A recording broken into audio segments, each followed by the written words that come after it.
चलकर तू मेरे ऐश्वर्य को देख और उस कंगाल वनवासी को भूल जा। तू ही सोच, राम के पास न राज्य है, न धन है, न कोई दास है, न सेना है और न कोई साधन है। फिर ये भी क्या पता है कि वह अभी जीता है या मर गया। यदि जीवित भी हो तो भी न तो तू उसके पास पहुंच सकती है और न वह स्वयं ही यहाँ आ सकता है। अतएव चिंता का परित्याग करके निश्चिंत होकर मेरे साथ रमन कर।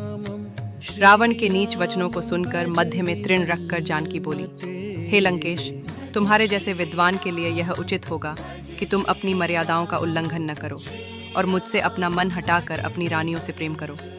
स्मरण रखो, पापी और नीच भावना रखने वाले पुरुषों को अपने उद्देश्य में कभी सफलता नहीं मिलती। मैं उत्तम कुल में जन्म लेने वाली पतिपरायणा पत्नी हूँ। तुम मुझे मेरे सतीत्व से कदापि विचलित नहीं कर सकते।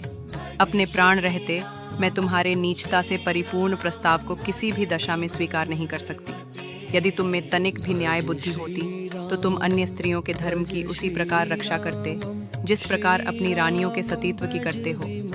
क्या इस लंका में ऐसा कोई समझदार व्यक्ति नहीं है जो तुम्हें इस साधारण सी बात का बोध कराए?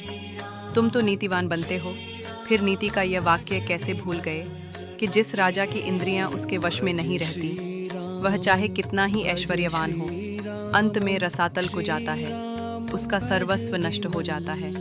हे दुर्बुद्धे, तूने अभी तक मुझे पहचाना नहीं है।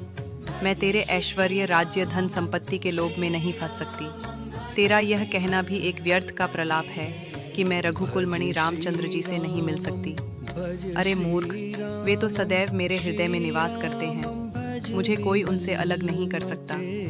मेरा उनका ऐसा अटूट संबंध है जैसा कि सूर्य का उसकी प्रभा से। इसलिए मैं उनकी हूँ और सदा ही उनकी रहूँगी। यदि तू सोच समझकर ये मान ले कि तूने मेरा अपहरण करके एक भयंकर अपराध किया है और इसलिए मुझे लौटाते हुए तुझे भय लगता है, तो मैं तुझे अभयदान देते हुए वचन देती हूँ कि तू मुझे उनके पास पहुँचा दे।